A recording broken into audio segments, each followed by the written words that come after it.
So you've probably seen doing the rounds, or at least the photo, shall we say, doing the rounds of one hold on, Alistair Alistair Heath and his Telegraph article of the picture of him saying that the Remainer or people have been infected with the Remainer mind virus. You're like, what? Here's here's the thing. Bear in mind, this is kind of funny because if Brexiteers think that we're being annoying now, if they think we're being annoying now, this is what you guys were like when we were in the EU complaining. And here's the thing: we're more louder and more successful at doing it because the economy is not doing so good. We have constant streams of data showing how bad Brexit is doing. We have had poll after poll after poll show that people now regret leaving the European Union and that this decision should probably have been asked again. Maybe had another general election. I was going to do the spiked article, the pure pearl clutching that their deputy editor had written in response to Jacob Rees-Mogg's destruction at the hands of Marina Pirkis, of Marina, can't say her name now, of Perkis, and the actual pearl clutching of this article. But no, instead we're going to do this because I think this is more fun because, to be honest, these are the types of arguments we see on a regular basis, still trying to desperately justify Brexit. I mean, if Brexit is working as fine as it is, why then are Brexiteers having to write articles to try and justify Brexit? And according to, Allister here, Brexit has been vindicated. Really, certainly seems to be not going well, even according to your own Brexiteers, who will constantly say, this isn't the Brexit we wanted. So let's go once again and see, or at least find out, how Brexit has been vindicated. So before we do go diving into this, though, please do remember to click on the like, share, and subscribe button. And of course, down below, there are links to my Patreon page and an donation link called Buy Me Coffee, where you can buy me coffee. And of course, as always, there is the YouTube thank you button and the Pony Club down below as well. So let's crack on with this then. So this comes from the Telegraph. It's also, as you know, instead of the Remainer institutional mind virus, although if you look at the URL, if you go to this, it still is the URL name. Articles actually been retitled as Brexit has been vindicated and our dismal elites can't bear to accept it. I wonder why they I wonder why they had to retitle it. But anyway, here we go. So, we have sinned and deserve to be punished. We voted for the Tories and then, horror of horrors, to leave the EU.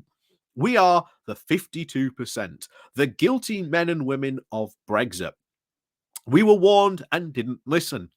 It is us who brought poverty and pay cuts upon the nation, or so the quote grown-ups and the sensibles that wrote and that whole useless army of experts, civil servants, central bankers, and assorted technocrats to all the parties are desperate for us to believe.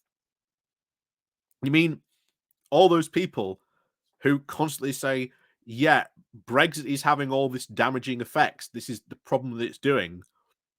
How about the fact that when we recently went over the story of yesterday, that next year's corn crop, because of Brexit, could be made illegal?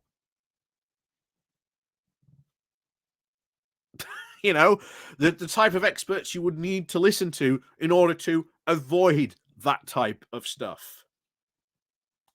And of course, now they're trying to hide behind the fact of, oh, it wasn't just us, it was the people as well. But people like this guy would have written reams prior to certainly before the referendum and during the referendum of how wonderful and how great Brexit is going to be. But it's not going well. Brexit is having a direct effect on our economy. Now, he's going to try and say that it's not in a while, and we'll get into that why in a bit. But let's continue going on. So none of the myriad debilitating maladies gnawing away at Britain's soul apparently have anything to do with them. Wait, what? So everything that's currently wrong with Britain is apparently not the fault of the people who voted for Brexit and who told you that there was going to be these big problems with Brexit. Again, this is the desperate buck passing that they are trying to ignore. Of course, what's he blaming these people on? Rampant inflation. Yeah, exactly. The inflation is not just a UK problem, but we are having it worse than every other country. Explicitly more so. The feeble growth. Well, yeah, you've blocked off access to one of the largest markets. Our horrendous housing crisis. Again, we've had a Tory government for 13 years. They are ultimately responsible for this. They've been the ones in charge. Your people who wanted to get Brexit done. This hasn't really helped the housing crisis. The productivity performance. We were already, when we were in the EU, had one of the lowest productivity performances. But Brexiteers said, oh, don't worry, when we leave the EU, productivity will skyrocket.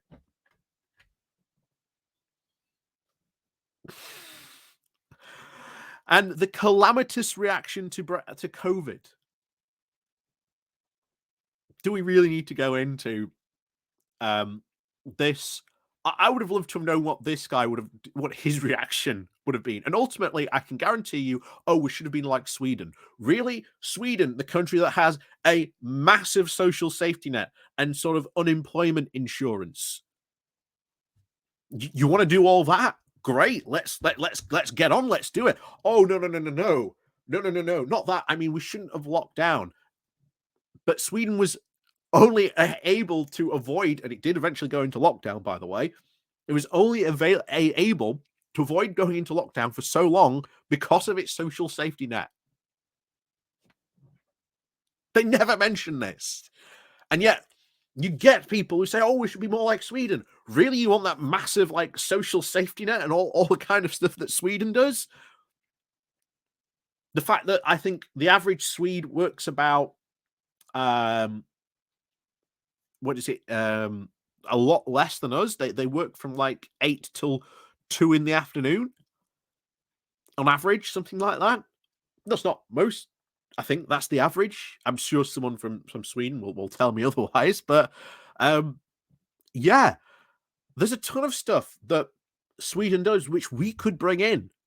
But guys like this, if we were to ever bring this up, oh no, we can't do that. That's too socialist. No, we can't do that. No. That's just ridiculous. Our disastrous NHS and welfare state.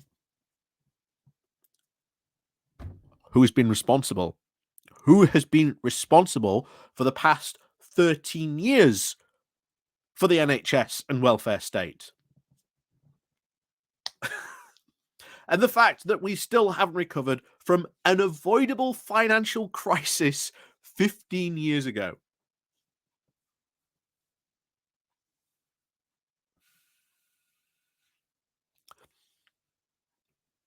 It was not avoidable. This financial crisis that happened had big ripple effects that rippled around the world and caused all kinds of economic problems for every country in the world. I fail to see how this would have been avoidable. Unless, we had these types of regulations that we brought in the wake of the 2008 financial crash. So it continues. It's the voters, egged on by a handful of pro-Brexit demagogues, who are truly responsible, supposedly not the ruling class. But the ruling class are pro-Brexit. The people who are now are the Tory party, who are incredibly pro-Brexit. They are the ones who are responsible. You're does this guy know who's in charge and who's been in charge for the past 13 years?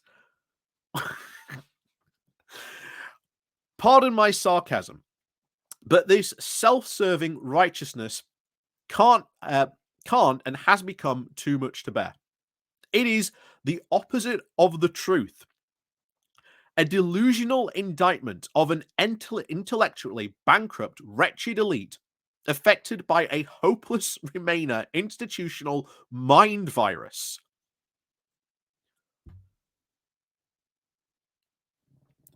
I'd like to remind you at this point, we've had 13 years of Tory government. They have been who has been responsible. Since Theresa May, the Brexiteers have been in charge. And are in charge at the moment. Is he... This is desperately trying not to blame the Tories for this, but it's them. They're the ones who've been in charge. Oh,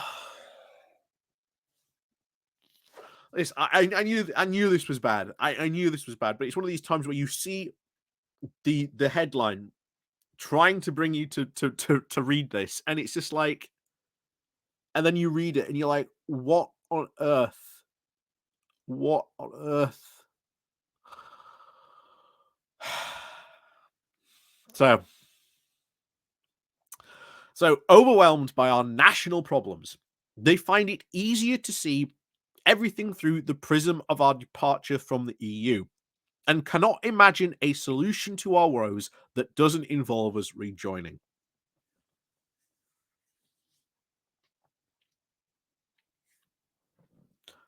People like this guy were telling people that if we voted for Brexit and we did Brexit, everything would be happy. We'd have no problems at all because we were still, prior to 2016, having problems with the NHS. We were having problems with the welfare state. We were having problems with housing. We were in a housing crisis. We had a productivity problem.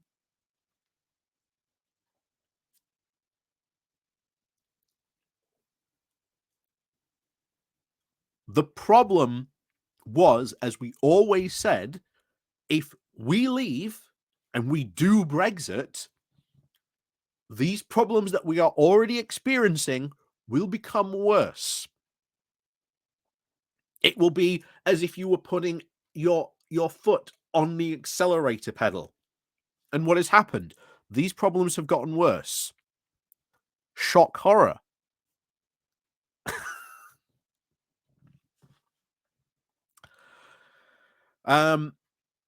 So the result is a self-fulfilling prophecy.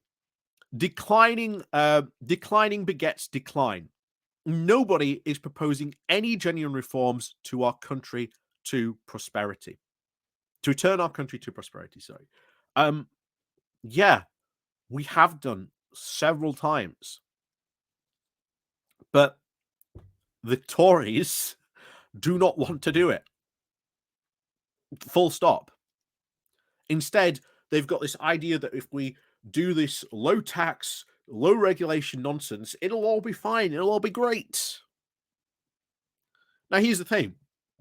If we did rejoin, like say the EU, it would not solve all our problems. It would be certainly alleviate some of them, but it would not get rid of them. The biggest one being supply chain issues, because that would help bring down inflation. It would also enable businesses to start once again trading freely in the EU, which would be a massive benefit and certainly help growth of a lot of companies.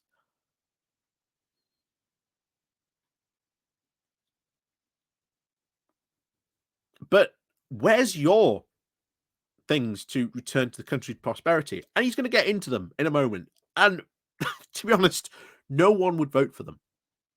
This is why the Tories never make a big song and dance of them, because there's the quiet part that they don't talk about, which is things like Jacob Rees-Mogg, who go, "Oh yes, we need to engage in supply side reforms," which basically is the good news speak, I suppose, at the moment of the Tories going, "We need to go on a massive deregulation spree. The government should have no involvement in any sort of regulation of the markets whatsoever."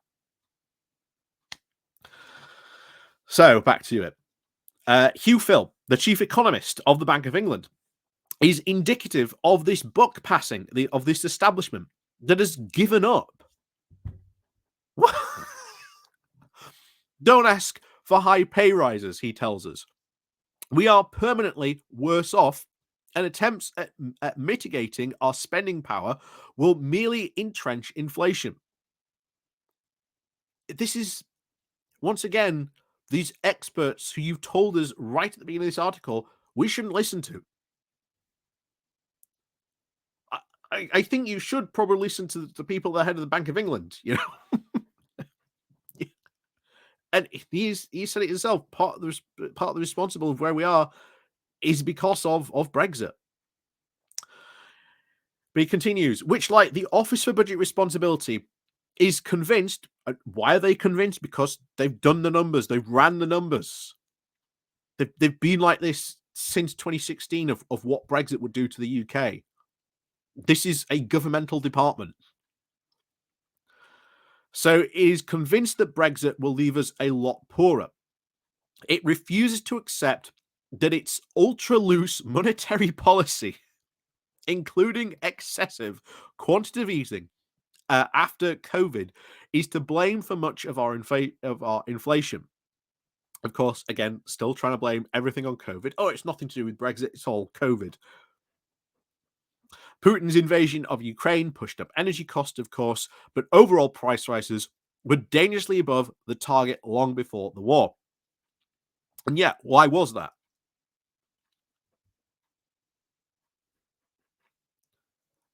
And we know the answer. We need to invest in a lot of green technology. We need to sort of move away from fossil fuels and start investing in green technology solutions.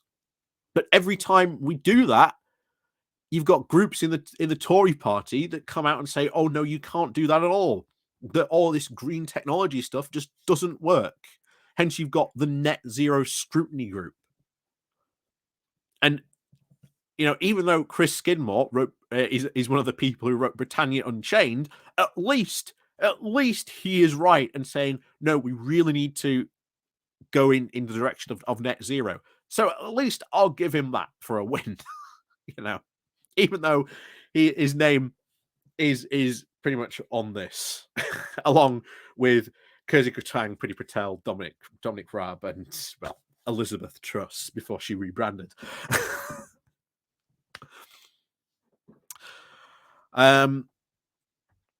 So it is true that a drop in GDP per capita should lead to a consummate decline in wages and profits. But this isn't really what the bank is arguing. It is trying to blame workers and firms for scandalous pursuance in double-digit pay rises, reflecting on the facile cost push theories of inflation, rather than accepting that it should have increased interest rates sooner. This is the whole zombie economics scenario that these free market fundamentalists like to engage in. It also seems to want workers to swallow a far greater real-term pay cuts of at least 45% than warranted by the scale of the energy shock and trajectory of GDP. One possible explanation for this is that it believes that Brexit will condemn us to long-term stagflation. Yeah, that's what many people have said and have been saying for a while now, that we are probably going to be caught up in stagflation, that for every bit of growth we get, the inflation wipes it off. Guess what? All those experts seem to have been right. But of course, we shouldn't listen to those people. So who should we listen to?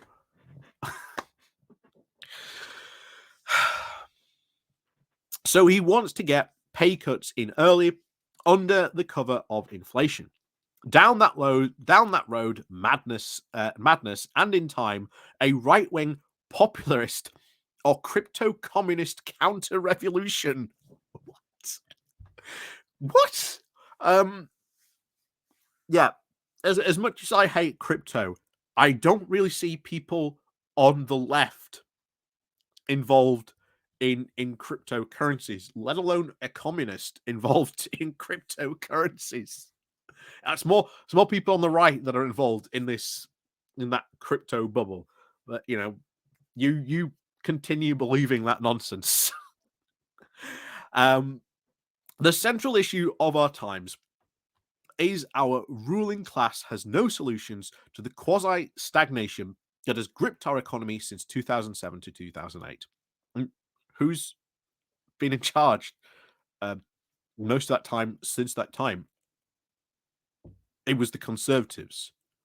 So why isn't he saying, hey, Conservatives are the problem here? It's the Tories that are the problem. Oh, that's right, it's in the Telegraph. And of course, most of the people who buy the Telegraph are Tory supporters, and you can't have, of course, maybe people thinking, oh, hang on, are the Tories the problem? we couldn't have our readers thinking that now, could we? So it's gripped our economy since 2008, and which is the direct result not of Brexit, but of a series of blunders that have culminated in the destruction of the successful Thatcherite economic model.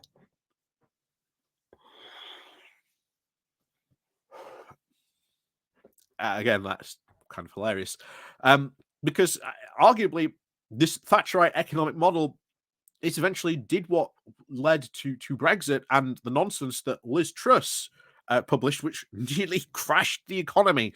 And of course, one of the worrying things is even though Liz Truss should be forever just completely not listened to, there are lots of people in the Tory party that share those crazy right-wing free market fundamentalist ideas. And that's a problem. So yes, we would have grown a tiny bit more in the past few years in the absence of protectionist measures imposed by Brussels after Brexit. So, of course, this is the get out clause. Oh, if only COVID didn't happen. If only COVID didn't happen, we would be fine. We would have grown. We'd be fine. If only not for COVID. Again, COVID really is the biggest godsend for Brexiteers of this type. Absolutely biggest godsend of this type for this type of Brexiteers. Because now we've got something to blame it on. But the thing is, the further we get from COVID, the more blaming COVID is going to look like completely ridiculous. And of course, now they can blame everything on the Ukraine war. And of course, anything but their precious Brexit. But the overwhelming majority of our secular slowdown has nothing to do with leaving the EU. Yeah, I'm sure it has nothing to do with that, even though every single economist and expert when it comes to these financial says has said yes, we are having a lot of problems because of leaving the EU. And as we said at the beginning, one of the big things would be we were having a lot of these problems prior to Brexit. Doing Brexit was not going to alleviate these problems. It was only going to make them worse. So critically, our newfound self-governance gives future governments far greater options to reboot our competitiveness. How would you do that? What are your proposals? We'll find out. So, Brexit is a meta philosophy. What? Brexit is a meta philosophy. What? A framework to decentralize decision making. Really? I don't see how are you going to do this. But once again, this is the fantasy that this guy had because of Brexit. Again, there's clearly more mind viruses out there than just the Remainer one. There's clearly a Brexit mind virus out there still. The fact that the Tories have failed to make use enough of these rediscovered freedoms proves that there is something wrong with this government, not with Brexit. Because if they did do this, they went on this freedom train that you are constantly crow about, along with all this deregulation and imposing all these things that you want to do in your free market fundamentalist mindset, then you can't sell to the EU. It's that simple. And then they'll respond to me, oh no, we can sell to the rest of the world. But again, it's not that easy. You can't just start selling to the rest of the world. It's not how trade works. And we've tried telling Brexiteers time and time and time again, that's not how international trade works. But they don't seem to care and they don't seem to listen. So, where were we? So when with the government or with Brexit, then again, your government has been mostly in charge over Brexit and still decides not to do it. So in any case, despite the Tory pulsnicity, I've never seen that word before, the gains from leaving the EU are becoming clearer. Really? Because they're not from here. In the form of policies that would have been illegal or psychologically impossible to execute. What? Psychologically impossible to execute because you were in the EU.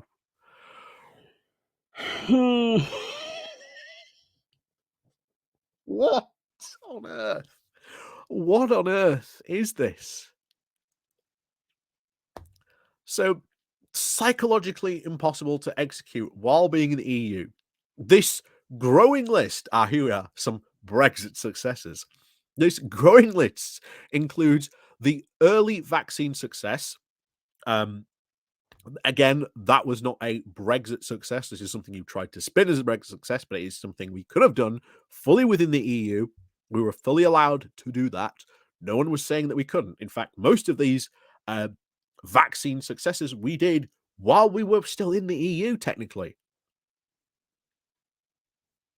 So, didn't really stop us doing that. AUKUS, you mean selling nuclear submarines to Australia? How did being in the EU stop that? Joining the Trans-Pacific Partnership, and this is I like this, a fun admission from him. A huge moment which will automatically lead to the divergence from the UK from the EU AUKUS. That's going to be disastrous because obviously now you're going to have a ton of cheap international products which will come flooding into this country, which will ultimately destroy British manufacturing and affect jobs. And as we say every time this comes up, trade deals like the Pacific Partnership, not very popular in a lot of other countries. Even the countries that are part of the Pacific Partnership, there are big movements against being in this Pacific Partnership. A big reason why South Korea, the country that wants to join next the Pacific Partnership, we're told by guys like this, isn't because he doesn't want to join it, because it doesn't have massive approval of joining it. I mean, you can look at the polls. Koreans aren't very well in favor of joining it. And even then, as every expert has said, this will not lead to a boost in UK prosperity at all. Why? Because we're not in the Pacific. We are a Atlantic European country. Why are we in a partnership which is only really going to positively affect people or countries that are in the Pacific?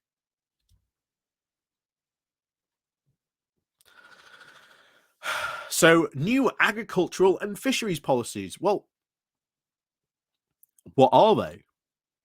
Because so far, these new agricultural policies haven't really been a success, and you haven't produced or shown any fishery policies either.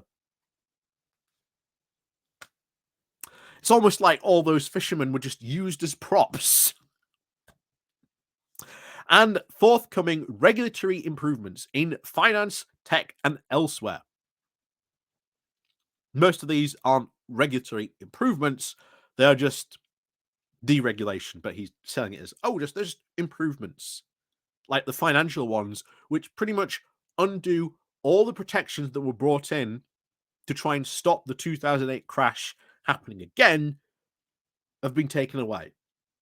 And yet, of course, he says, oh, the 2008 crash was we could have avoided that completely.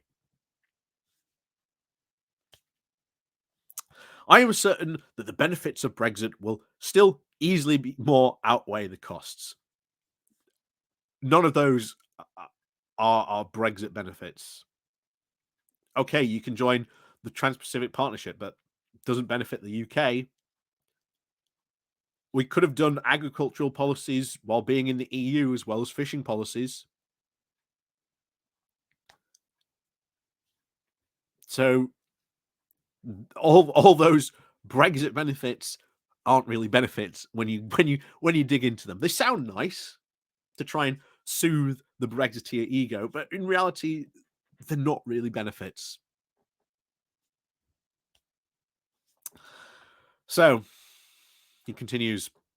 As the Special Competitive Studies Project argues, never heard of that before. The digital, physical, and biotechnical technologies will shape economics and geopolitics. And yet, as we saw very recently, Sunak is just giving a billion quid away to superconductors, and all those superconductors, the companies, the fabricators, and the builders are just like, well, you've got all this stuff going on in the EU, we've got all this stuff going on in the US. Why should we remain here?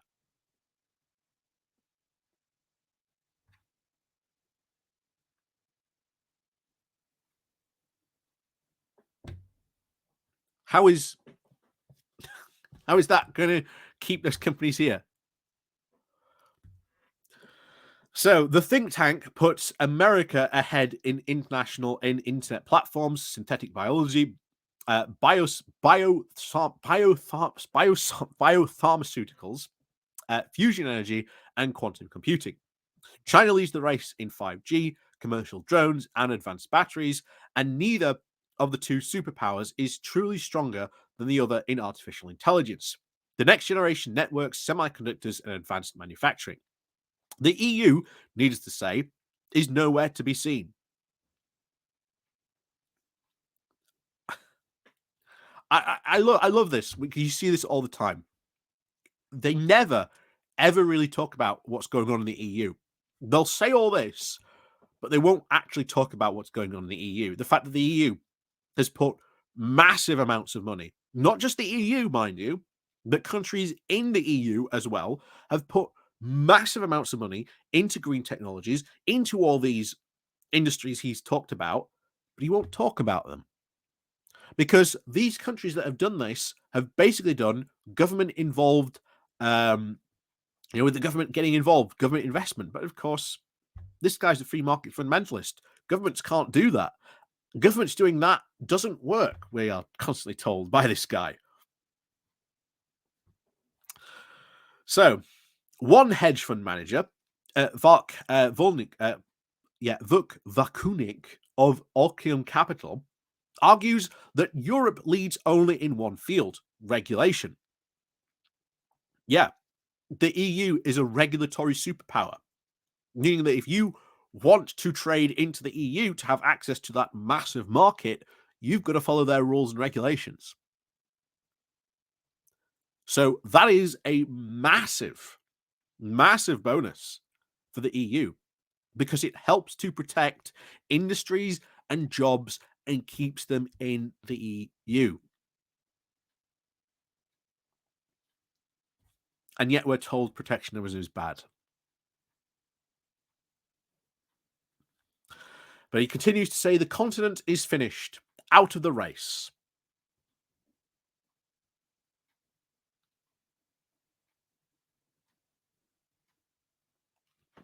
So how can it possibly be any sort of answer for Britain to rejoin a technocracy that keeps losing global GDP share? Here's the thing. It's not losing global GDP share. This is the whole Brexit talking point. The EU is growing, but it's not growing, shall we say, as fast as the Asia Pacific area or the South American area. Now, they're experiencing big growth because they're going through a lot of basically industrial revolutionary times, really, at the moment there. And their argument is, oh, we shouldn't be part of that. We need to be part of that. But why? We're not on their doorstep. They gain more by selling to us than we do to them. They don't need us.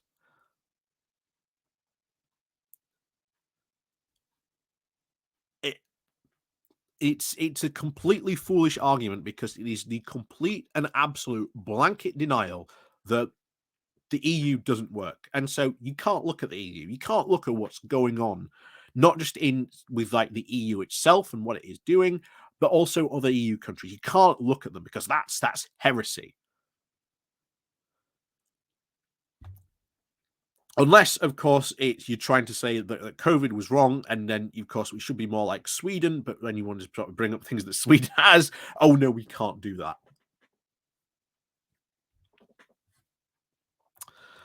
So, our cultural and economic elites don't understand any of this. No, I think they just disagree with your free market fundamentalism, and that's why you're so angry at them. They just don't understand that lower taxes, deregulation, a larger, more competitive private sector, and a greater entrepreneurial boost growth. Once again, people do not want lower taxes. We do not want deregulation. This competitive private sector basically means companies can basically treat workers however they like to treat them.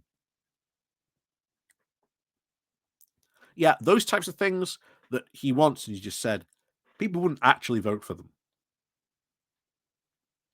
Which is going to be hilarious, potentially come at the next general election, because Rishi Sunak is not going to be able to sell this. And if he does, then Labour's got a massive hammer to start hitting him with. A massive one. So their models imply that only public investment, even higher immigration, or rejoining the single market and customs union could possibly boost GDP. First of all, yes, public investment does boost growth. There are a ton of examples of evidence to support and do that. Just look at Europe, dare I say. Look at Japan, massively investing into the semiconductors, basically pouring the equivalent of what we're putting in, but rather than trying to spread that money around, which basically amounts to a really drop in the bucket when you're trying to sort of, divvy out the money, they're going, no, we're going to invest that type of amount of money into one brand new company. That's government investment. That is the type of stuff the Tories need to be doing. The whole levelling up For all the talk about it, or going all the way back to David Cameron and the Northern Powerhouse, actually, if they actually did it and put the amount of money that was needed to do this type of stuff, you'd actually have a genuine good case of the Tories doing something good. But they can't, because you've got ideologues like this guy who says, "Oh no, you can't do that. Can't have public investment. Can't have people thinking if the government invests in its own country, it will have a good positive outcome." I mean, you saw this during COVID. You had Conservative MPs running around saying Rishi Sunak's proving that socialism works, because they were having making sure that people were basically being paid, or having money, that their wages still paid to them.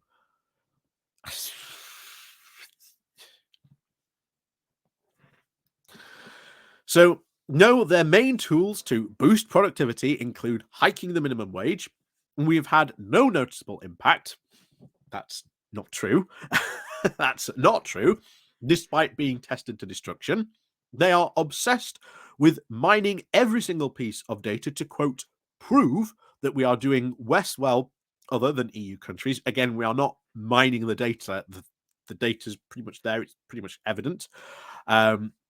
Less well than other EU countries, and thus illogically, no, it's not, because the data shows in all these areas where we're in the EU, these other countries are in the EU, also having very similar problems to us. They're doing somehow better.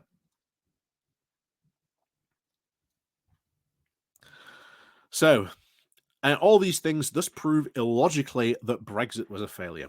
Many of these claims are wrong. Like what? As the economist Julian Jessup keeps demonstrating, again, if you go and read that piece, it is basically this. It is basically this. You just go, oh yeah, all these numbers that prove that Brexit aren't working, that keep being signed. Oh no, no. These, just look at these other countries. That look at their numbers, and you look at ours, and you're like, well, these are bad. But you're saying those are the numbers bad as well. How about our numbers that are also bad? Oh, don't worry, those are bad. But ours are fine. Just again, it's nonsense. Maybe we'll go over it another time. That might be fun.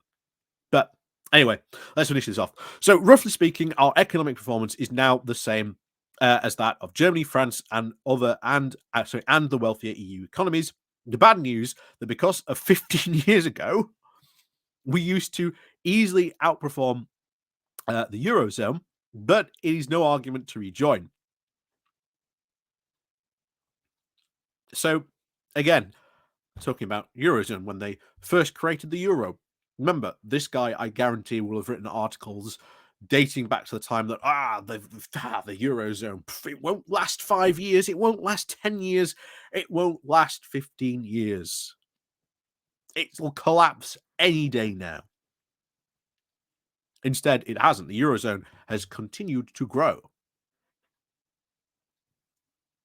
Now, it's not growing super fast, which is part of their annoyance. Their argument is, if you're not growing at this set of speed every year, then your company is basically a failure. The Eurozone does grow.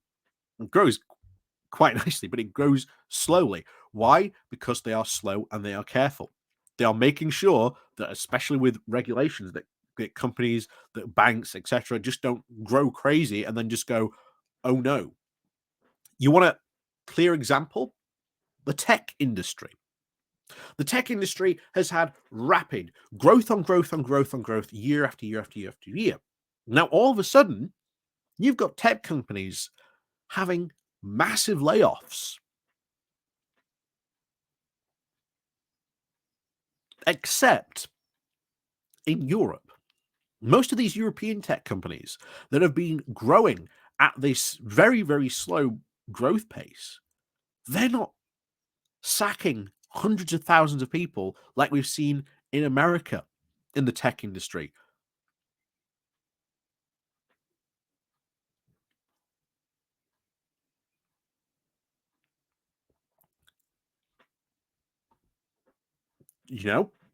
Why is that? I would love to put this guy why he thinks that's the case, but I'm sure there'll be some excuse he'll come up with. But we'll see. So, well, there's massive arguments to rejoin. First of all, just supply line issues instantly.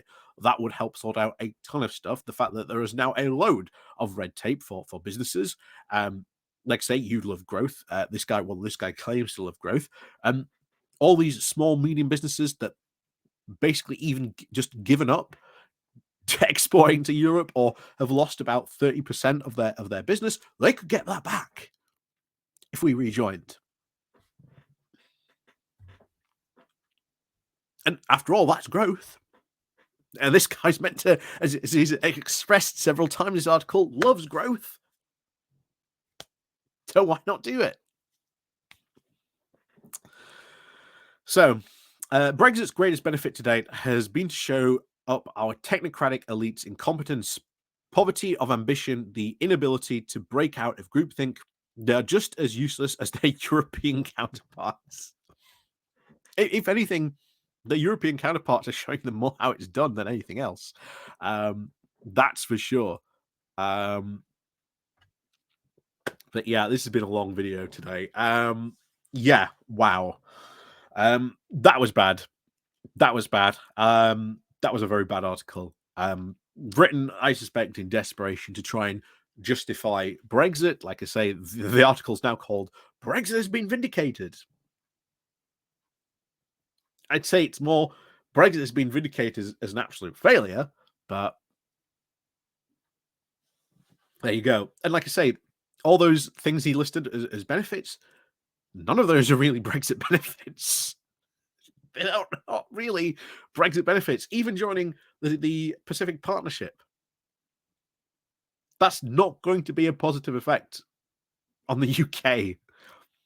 I'm gonna love seeing it where we actually start to get movements against trade deals, and that's going to end up happening sooner or later because it happens in every other single country. And like I say, because we've been in the EU, we haven't had sort of those types of movements for a long time. Remember, the EU originally wanted to join the original Trans-Pacific Partnership, but of course, negotiations had to be open, and that's how we saw a lot of the movement, especially in America, not to join the Trans-Pacific Partnership, actually started because the EU insists that negotiations on these types of things have to be open. Normal trade deals are done behind closed doors. That's why you haven't heard a thing about the Canadian or Mexican trade deals that are also ongoing under negotiations, which, bear in mind, as we've seen from the Australian and the New Zealand trade deals, are absolutely awful. So, yeah. Yeah, Brexit is not going well. And yet they tried to sell that Brexit's going well, that it's all going it's fantastic, it's all part of this movement. Oh, they're not doing it right because they're not engaging in like massive deregulation and low tax and engaging in this entrepreneurial spirit. Yet we saw what happened with Liz Truss when she engaged with your crazy nonsense. And if you want deregulation, be open about it. Be honest what you actually want to deregulate. Don't say, oh, yeah, we want to do deregulation and then not talk about it. Because we've still seen in the retained EU law bill, the Working Time Directive is still trying to go for the chop, which would again force people, or at least force or allow companies to force their workers to work overtime. You know?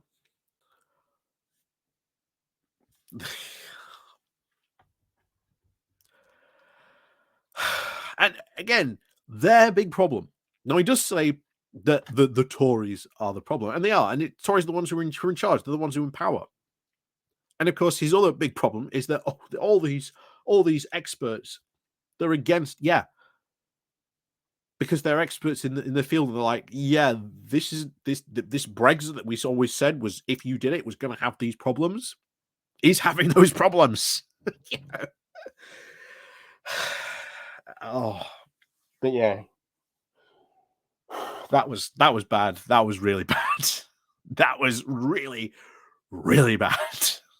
But as always, thank you very much for watching. Please do remember, down below there are links to my Patreon page, the one-off donation link called Buy Me Coffee. There's the YouTube thank you button, and of course there's the Pony Club as well down below. But as always, thank you very much for joining us today. That was a long one. Oh boy. Oh, pardon me. That was a long one, but oh boy. Yeah. Just as always, thank you very much for watching. And of course, as always, I'll see you all next time.